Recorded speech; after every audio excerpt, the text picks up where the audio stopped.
มาพบกันอีกเช่นเคยพี่น้องผมเกษตรพาเพลินพี่น้องมื้อนี้พาพี่น้องมาเบิ่งแม่หมูอีกคือเก่าบ่มีเนื้อหาสาระหยังดอกพี่น้องก็นอกจากอ่ามาอัปเดตให้พี่น้องได้ชมกันเนาะพี่น้องเป็นแม่หมูที่อ่ากำลังใกล้ครบกำหนดวันคลอดนะพี่น้องแม่นี่ตอนผสมพันธุ์ผมบ่รู้ได้ว่าเพิ่นผสมตอนใด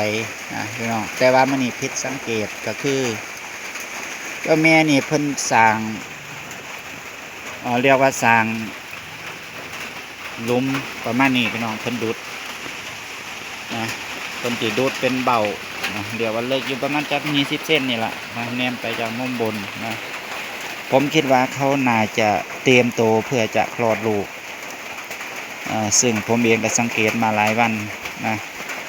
แม่นี่นางสิบ่ค่อยดุดเลาะกลางประมาณกลางคอกปานใด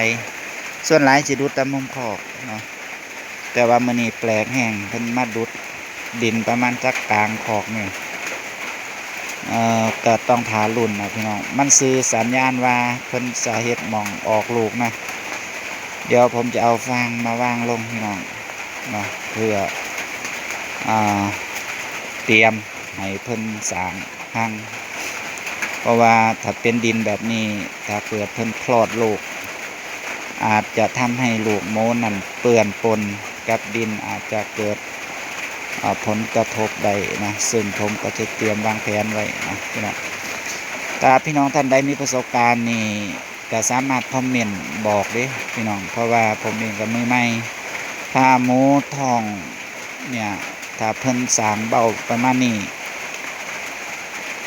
มันคืออีหยังก็จะพี่น้องสามารถคอมเมนต์แนะนำแสดงความคิดเห็นได้ผมเองก็ยินดีนะพี่น้อง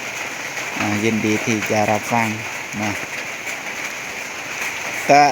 ทั้งนี้ทั้งนั้นก็ต้องทารุ่นพี่น้องโดยเฉพาะแม่นี่นะเรียกว่าเป็นแม่พันธุ์ที่สวยงามโดดเด่นเป็นพิเศษนะ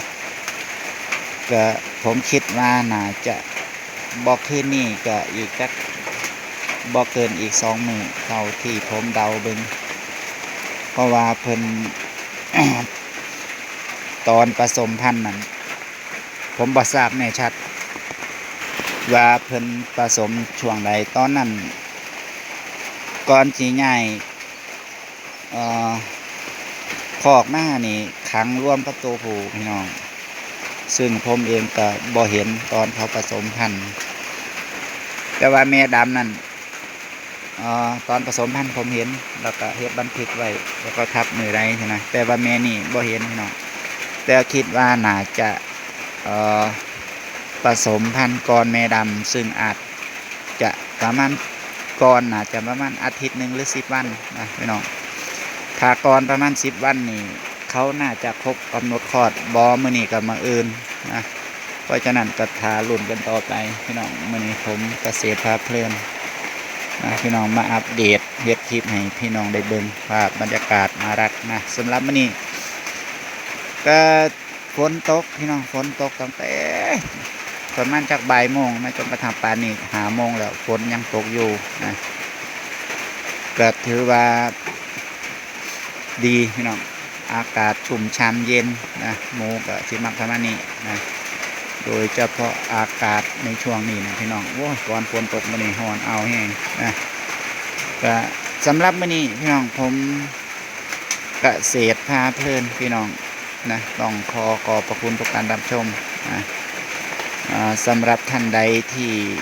เห็นว่าคลิปนี้ดีมีประโยชน์พี่น้องก็ฝากกดไลค์กดคอมเมนต์แล้วก็กดแชร์เพื่อเป็นขวัญกำลังใจในการทำคลิปถัดไปก็อย่าลืมกดติดตามพี่น้องนะเพื่อผมอัปโหลดคลิปใหม่ๆพี่น้องจะเห็นก่อนไผหมู่นะสำหรับวันนี้ผมเกษตรพาเพลินต้องพร้อมลาพระจากสุดท้ายนี่ขอให้ทุกท่านอยู่ดีมีชัยนะคิดสิ่งใดสมใจปรารถนานะครับผมบ๊ายบายพี่น้องสวัสดีครับผม